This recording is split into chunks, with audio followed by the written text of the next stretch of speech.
s'est réveillé pour des problèmes techniques.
Oui, il faut plutôt l'envoyer directement sur le Teams pour que les gens se déconnectent et se reconnectent. Ouais.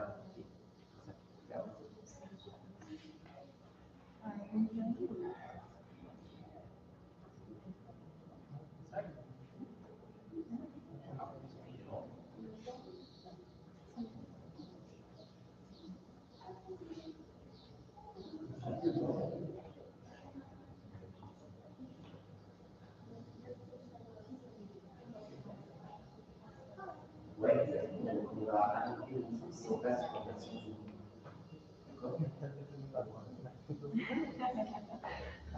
D'accord. On passe sur la version Zoom.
Oi, Thiago, vocês podem, por gentileza, compartilhar aqui o host? Está com você, Tadeuito. A gente está aqui dentro no LIA. Eu tentei. Então, eu estou na sala. Se você puder passar um host para o LIA, Bact-Inflam. Agora pronto, foi. Tá ótimo, foi. Isso, eu tô nela, tá? A gente está aqui no auditório. Tá.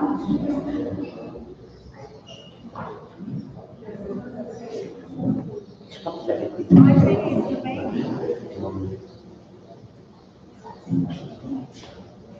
É porque a gente estava indo ao mesmo tempo. Agora tá certo. É só pra gente aceitar todo mundo lá que vai entrar.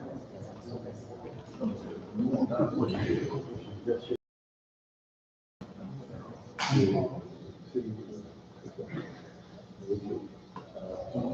então, a maioria deles estão aqui, mas você pode autorizar todo mundo que estiver aí, e aí quando todo mundo entrar, eu te falo o que deve ser feito, tá? Mas a priori, o único que vai estar aqui é no Diego e você aqui, né? Coloca o Diego também, que ele está aqui no e a Brenda. E Brenda.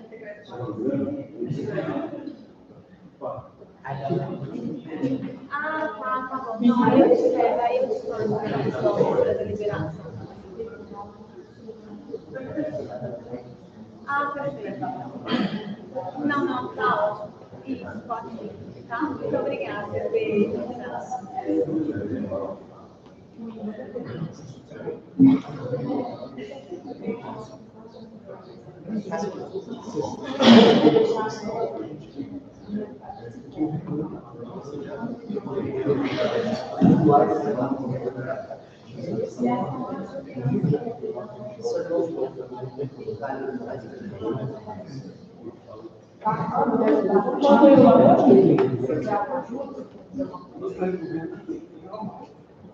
Já pode abrir.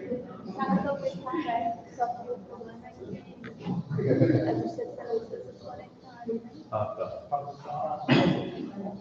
Tem só um minutinho mais aí.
Bonjour.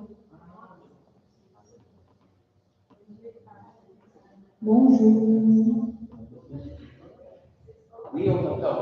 Ouais, ok. C'est lui qui va ouvrir ou pas? Ouais. Ouais, là. Bah, du coup, ça marche pas. Elle a fait commencer ou je peux pas. Le président pas l'ordre si c'est pas le droit. Il connaît. Il connaît tout ce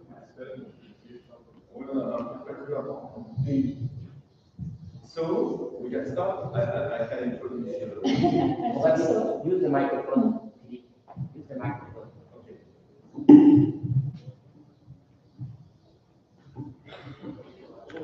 Thank you very much, Brenda. So this is a big honor for me to be the president of this PhD defense of Brenda Silva Rosa da Luz. And so she will have something like 40, 45 minutes to left. Okay? 45, 50 minutes, okay? It's a bit longer than expected. So 45 to 50 minutes to present our results, so concerning the characterization of extracellular vesicles derived from Staph aureus and their impact on host response. And so the jury is composed of many brilliant scientists, so the order will be the following one. So Federico Marianetti Soriani, professor in UFMG, will start, okay? And then I will follow. And then Hélène Maria Celeste Dorneles, who is a professor to UFLA, will follow. And then Sophie Jean, and Sophie, I'm wrong. Sophie Jean will speak after me, and then Hélène, and we finish with Anderson Miyoshi, professor to UFMG. So the floor is yours, Brenda. So, good morning, everybody. I'm sorry for the delay and the problems. Firstly, I would like to thank you all for being present, and also the School of Veterinária of UFMG for having given us this space for my thesis presentation. And also the jury and my supervisors, the jury for having accepted my invitation to participate. So, as he said, my name is Brenda, and today I will be presenting the results of my PhD, which is entitled Characterization of Staphylococcus aureus extracellular vesicles and the study of their role on the host immune response. So, this thesis was conducted under an international co-tutelle agreement between the STLO laboratory in France, in Agrocampus West, and the LGCM laboratory here at the Federal University of Minas Gerais in Brazil. And I was supervised by Drs. Henrique Guedon and Yves Lenoir and Professor Vasco Azevedo. So this presentation is divided in introduction, objectives and strategy, methods, results and discussion in part 1 and 2, and conclusions. So to give you some context, extracellular vesicles, they are nano-sized spherical particles. They range from 20 to 300 nanometers, and they transport bioactive molecules, such as you can see here, proteins, DNAs, RNAs, and metabolites, which can be found associated to the membrane or in the lumen. And they are released by cells in all living kingdoms, including bacteria, archaea, and eukaryotes, and therefore they are considered a mechanism of cellular communication. So bacterial EVs, extracellular vesicles, which will be referred as EVs, they were first described in gram-negative bacteria in 1966 in Escherichia coli, and only in 2009 they described the EV release by Staphylococcus aureus, a gram-positive bacteria. So how these extracellular vesicles they are released? Okay. These EVs they result from the budding of the cytoplasmic membrane to the extracellular environment. So in gram-negative bacteria, here we have the cytoplasm, the periplasm, and we have the inner and outer membrane. So these vesicles, they can be released as a result as reduced peptidoglycan cross-linking. They have also shown there are some models explaining that it can also be released by some modifications in the lipid microdomain. And finally, accumulation of molecules here in the periplasm can cause thermal pressure, resulting in EV release. So these are some models to describe this EV release. And similar models were proposed for gram-positive bacteria. But in this case, gram-positive bacteria has only one cytoplasmic membrane and a thick peptidoglycan layer. So in this case, they have proposed that some proteases they will help pave the way for EV release. But why am I talking about these bacterial EVs?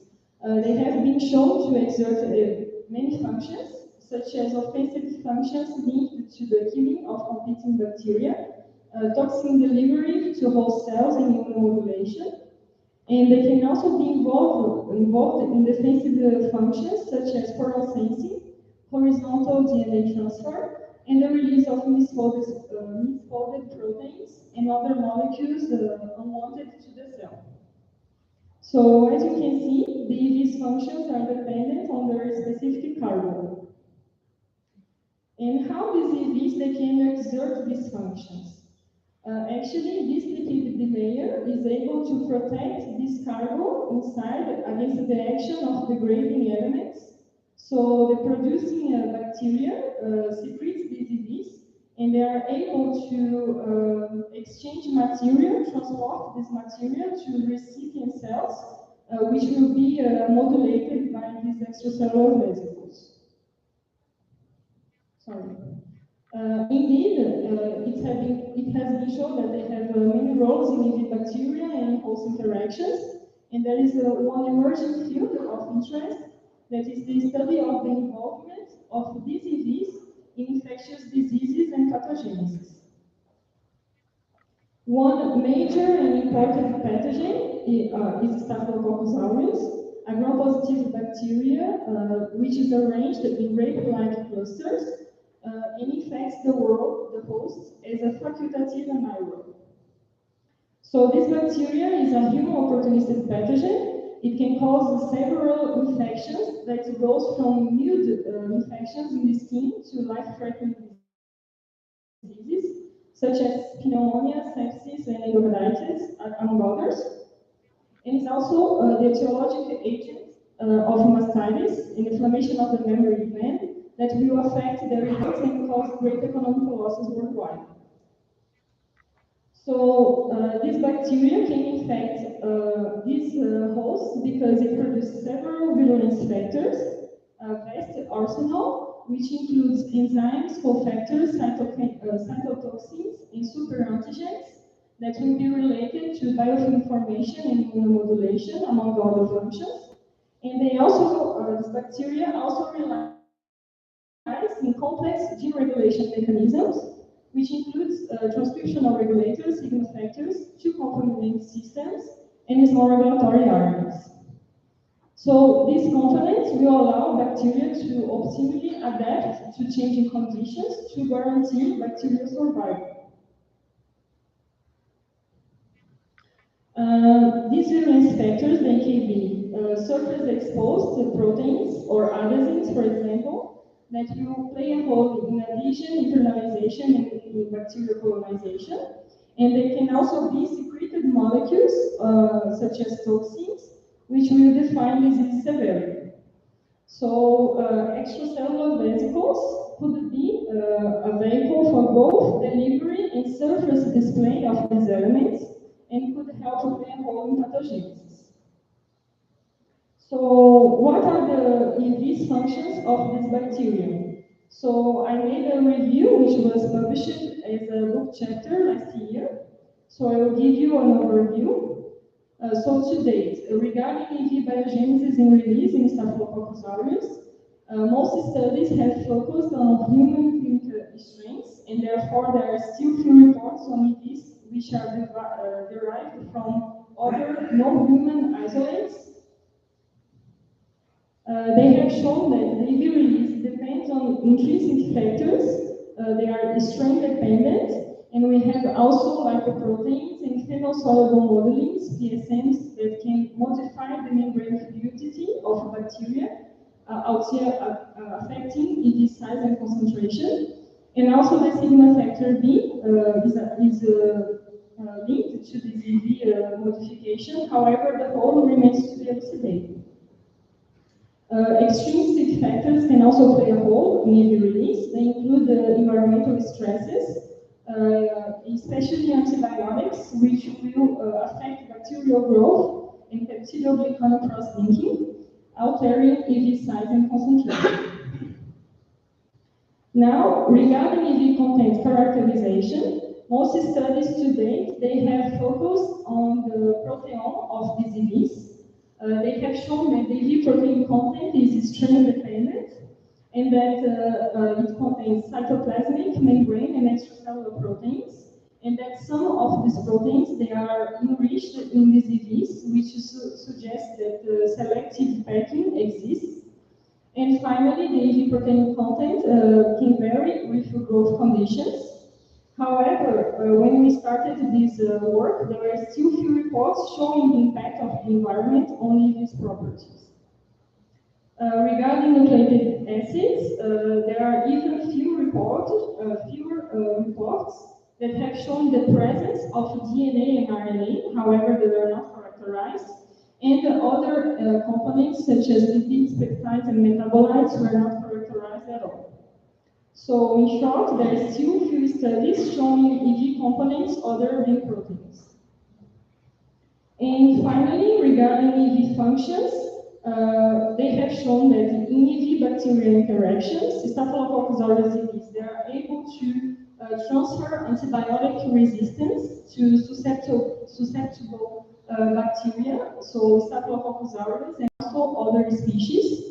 And also these EVs, they are able to increase biofilm formation in Staphylococcus aureus while inhibiting biofilm formation by other bacteria, which gives the Staphylococcus aureus competitive advantage. So in short, there are still a few reports exploring other functions in EV bacterial interactions. And regarding EV host interactions, they have been shown to deliver cargo to host cells, including virulence factors and toxins. They can be cytotoxic and non-cytotoxic depending on the strain, the producing strain. And sometimes they can induce cascades in cytokine release, tissue inflammation, exacerbation of infections, and also bacteria survival. There are still few studies focusing on the specific EV functions during infection. So overall, regarding all this knowledge that we have in the Staphylococcus aureus EV field, as I said, there is still lacking information on EVs regarding other strains, the impact of the environment, the EV cargo other than protein, and also EV host and bacterial interactions. So in this context, this study of these fields could help us bring valuable information about Staphylococcus aureus disease hosts and possible applications to fight Staphylococcus aureus disease. So the main objective of this work was to better understand the whole contribution of extracellular vesicles to Staphylococcus aureus physiology and pathogenicity. So we tried to answer two questions. The first one is how Staphylococcus aureus disease properties are impacted by environmental conditions. And the second, do Staphylococcus aureus disease exert specific functions during infection? So in the first part, to look if environment impacts EV release, we we decided to study EVs produced in different environmental conditions and provide their biophysical characterization and the RNA and protein composition. For the second part, to answer if EVs have a specific functions, we decided to compare functions exerted by EVs and Staphylococcus aureus bovine infection in both a human and non-human infection contexts. So the first question will be presented in part 1 and the second in part 2. So we're starting with part 1. How Staphylococcus aureus disease are impacted by the environmental conditions. So for this part, we chose a human laboratory model strain entitled HG003. This strain has been used as a model to study Staphylococcus aureus pathogenicity, and we chose this strain because there were no previous reports on EV release in this strain. For the environmental conditions, we chose vancomycin, which is an antibiotic considered a gold antibiotic to treat methicillin-resistant Staphylococcus aureus infections. And in this case, we chose a sub-inhibitory concentration of this antibiotic to avoid the bacterial growth defect analysis and have a big bias in EV formation. We also chose two growth phases, the 6 and 12 hours, which corresponds to the early and late stationary growth phases in Staphylococcus aureus, as represented here. So these four environmental conditions, they will be referred from here on like this. So we have 6 and 12 for the growth phases, and V minus for the absence, and V plus for the presence of vancomycin. And as I stated earlier, we are going to isolate and purify these EVs and then evaluate how these four environmental conditions they are able to impact the physical properties of these EVs, the whole cell NAV transcriptome and the proteome. So to purify these EVs, we used the standard protocol of a sucrase density gradient extraction.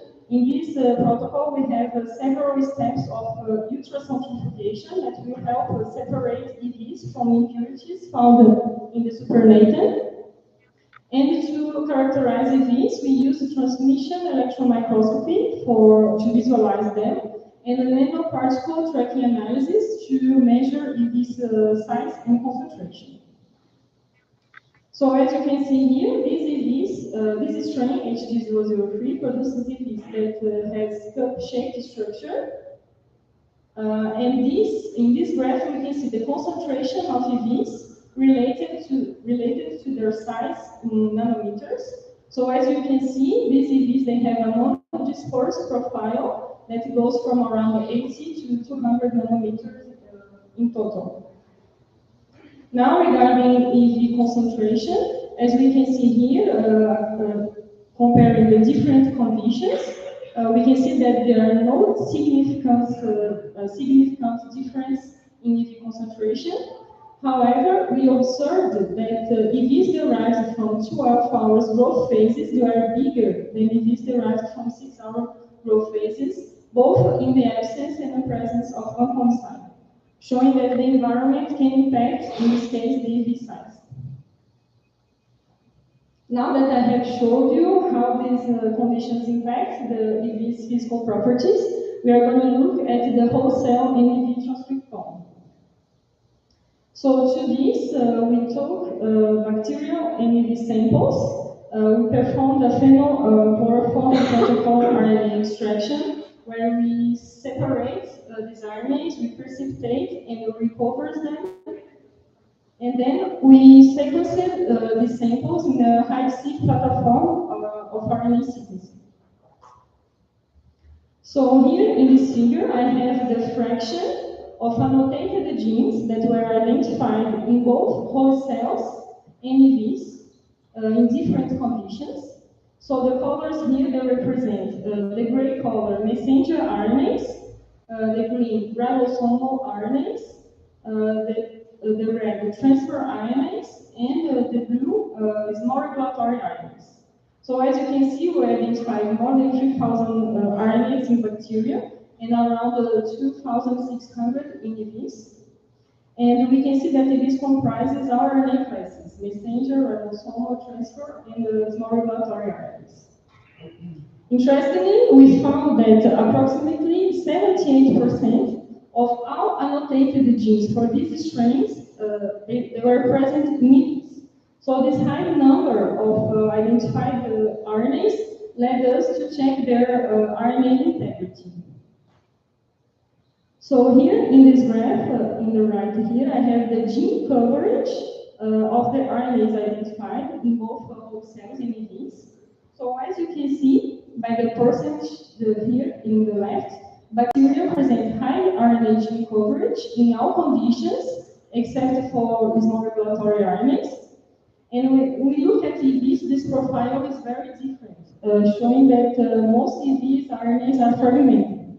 So, for example, when we look messenger RNAs at 6 hours without Bact site, while bacterial cells they have RNA coverage 90 to 100%, meaning that they are mostly intact. In EVs, we have this coverage among 20 to 40%.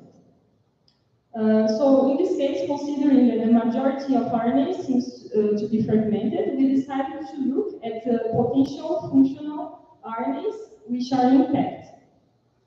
So to do this, we applied the threshold of RNAs to choose RNAs with more than 90% gene coverage. So these RNAs, they represented 70% of our RNAs identified in bacteria and only 5% in EVs, corresponding to 286 RNAs, which were distributed like this. So we have 220 messenger RNAs, 28 transfer, 10 ribosomal, and 28 small regulatory RNAs that could be potentially functional. The messenger RNAs, they included virulence factors, ribosomal proteins, metabolic enzymes, and transcriptional regulators. And we also found the regulatory RNA, RSAC, which is linked to the adaptation to oxidative stress. So we can see that the HG00EVs carry intact RNAs, including regulatory RNAs and those encoding for important virulence factors. Now regarding the RNA composition, here I have the Venn diagrams showing the distribution of identified RNAs in both host cells in EVs according to each condition. So as you can see, the whole cell, 70% of all RNAs, they were found in all conditions, while in EVs this value was only 18%, corresponding to 51 RNAs, and they included virulence factors, transcriptional regulators, and again the regulatory RNA RSAC. So we can see that compared to the bacteria, the EV RNA content is highly variable. And we can see that the RNA composition is modulated by the environment. Now, finally, we also had a look at the RNA abundance in both EVs and host cells. So here in this first figure, I have the heat maps showing the RNA abundance between two conditions in EVs. So the two conditions, they are represented here, and these are the RNAs. And we can see that the colors here, from green to red, we have RNAs that are more abundant in a given condition, and blue to purple in the negative side, RNAs that are less abundant in a given condition. So to give you an example, when we look at RNAs and we compare 12-hour growth phases against 6 hours growth phases, both in the absence and the presence of Bact sign, according to the colors here that are orange, red, and green, we can see that these RNAs they are more abundant at 12 hours compared to the 6 hours, coding the Bact-Inflam enzyme, which is a toxin, and also the immunodominant antigen E. In another example, when we look at the comparisons between the growth phases, so we have 6 hours or 12 hours, and we look, we compare the presence of Bact sign against the absence of Bact sign. According to the colors here again, yellow, orange, and green, we can see that these two potential annotated RNAs, regulatory RNAs, they are more So these results show that the EV-RNA balance is modulated by the environment. And finally, in this heat map, I also have the RNA balance in host cells here in the left. So when we compare the RNA balance between two growth conditions, the ratio in EVs and bacteria, here in this example, we can see that components of the argent-coron sensing system, we can see by the colors here that they are really similar, so they have similar abundance patterns between conditions in both EVs and bacteria. We have some examples, such as the regulatory RNA, RSAC, that here in EVs, according to 12-hour growth phases compared to 6 hours growth phases, in EVs they are green, showing that they are more abundant at 12 hours, but in bacteria, when we look here in the same compared conditions, they are blue, showing that they are less abundant at 12 hours in bacteria. So this result shows that the EV-RNA abundance, they can differ from bacteria, suggesting that selective carbon packing exists. So now that I have provided you the transcriptome, the impact of this condition in the transcriptome, we will also look at the proteome of host cells in EVs. So to do this, the samples of bacteria in EVs, they were submitted to STS-based resolving in gel trypsin digestion and peptide extraction, and also mass spectrometry analysis. They were analyzed with extended peptide, when we also used several programs to evaluate the protein subcellular localization and also the functions of these proteins. So here, regarding the functional characterization in this figure, I have the identified proteins in whole cells and EVs, and they are distributed according to the clusters of orthologous groups. So we can see the proteins are grouped for cellular processes and signaling, information storage and processing and metabolism, and also for proteins that are poorly characterized. We also use the Kyoto Encyclopedia of Genes and Genomes, KEG, to help us better understand the gene functions related to these identified proteins. So as you can see here, there are some categories that seem different between these and bacteria. So we performed the functional characterization enrichment analysis. So as you can see here, we have COG and KEG categories. And here in this graph, we have whole cells, bacteria, and EVs. And the intersection size corresponds to the proteins, the number of proteins in each category, and the color to the p-value. So as you can see, compared to the bacteria here and here, we have some pathways that are enriched in EVs, but not in bacteria. They include proteins linked to the cell wall, membrane, and envelope biogenesis, two-component systems, and ABC and PTS system transporters. So showing that EVs are enriched with proteins of specific groups. Now regarding the number of identified proteins, we identified in total 1,111 unique proteins, being 967 in bacteria and 556 in EVs, being 412 shared by both groups. So as you can see, the proteins found in EVs, they included those virulence factors such as adenosines, toxins, penicillin-binding proteins, and also other important proteins such as the phenyl-soluble modulins, the PSMs. And we also saw that using the same methods for protein identification, 25% of the proteins found in EVs, they were found in only in EVs in the same conditions that we used for both groups, showing that EVs, they carry specific protein cargo, and that some of these proteins are key virulence factors. Now regarding EV protein composition, here I have another Venn diagram. As you can see, the EV core proteome includes 340 proteins, which is approximately 61%, and they include proteins linked to immune evasion, resistance, and survival. Then we have a look also in the protein abundance between conditions. So here I have a volcano plot showing the ratio between two conditions of protein abundance. In this example, I have 12 hours against 6 hours in the absence of vancomycin.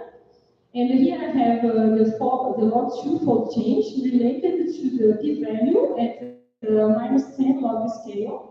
And as you can see, below this line in gray are values that are not significant. And above we have proteins that are more abundant at 12 hours in red, and less abundant, more abundant at 6 hours in blue. So one example of enriched proteins at 12 hours are proteins of the PTS transport system that are linked to the sugar uptake. So we can see that the EV protein content is modulated by the environment. But are these variations the same observed in the producing cells, the bacteria?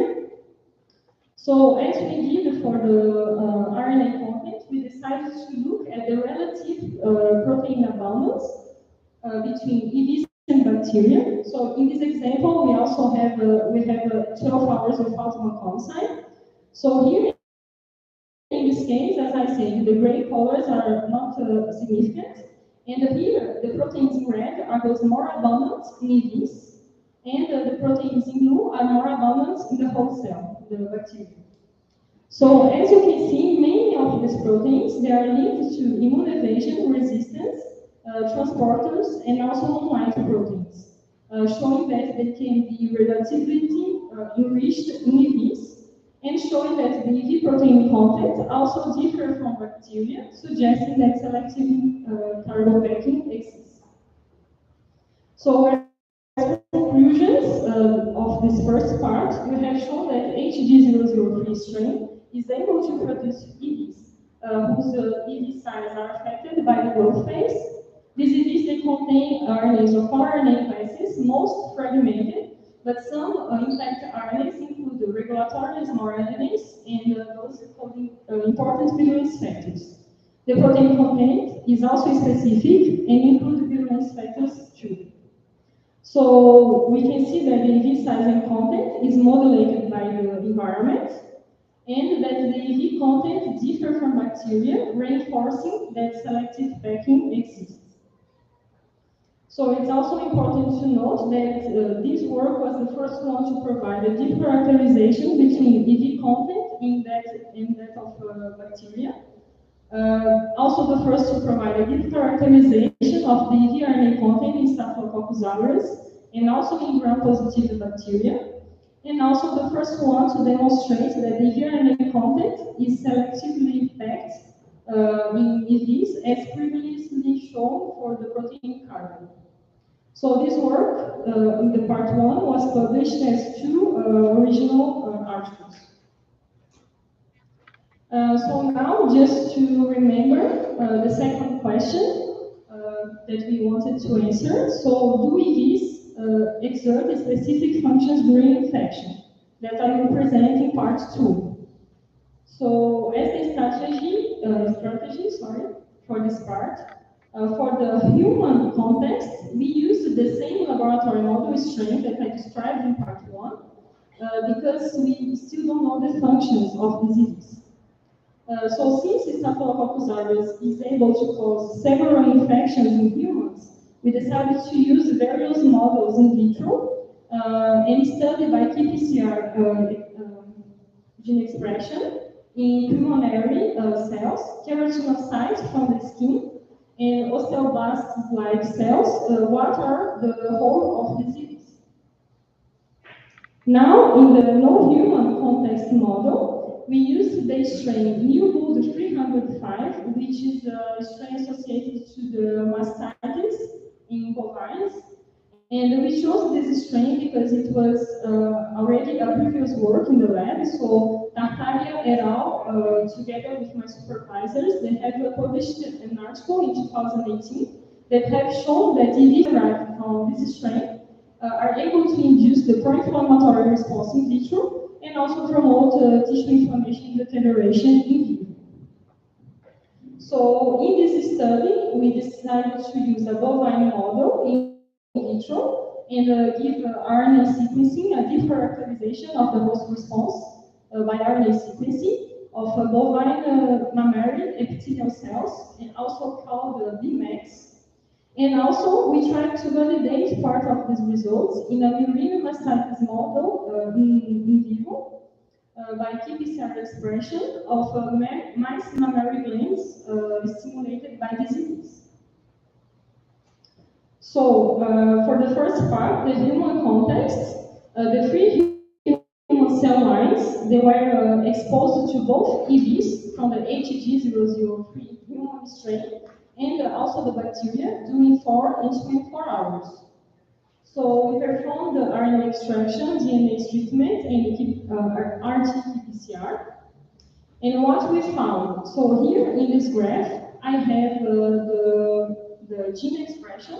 So I have the normalized gene expression of pulmonary cells of several pro-inflammatory cytokines, here represented by these colors, in the 4 conditions that I mentioned. So 4 hours EVs at 4 and 24 hours post-infection, and bacteria at 4 and 24 hours post-infection. So to give you an overview of these results, we have found that the genes modulated by disease, they depend on the pesticide condition,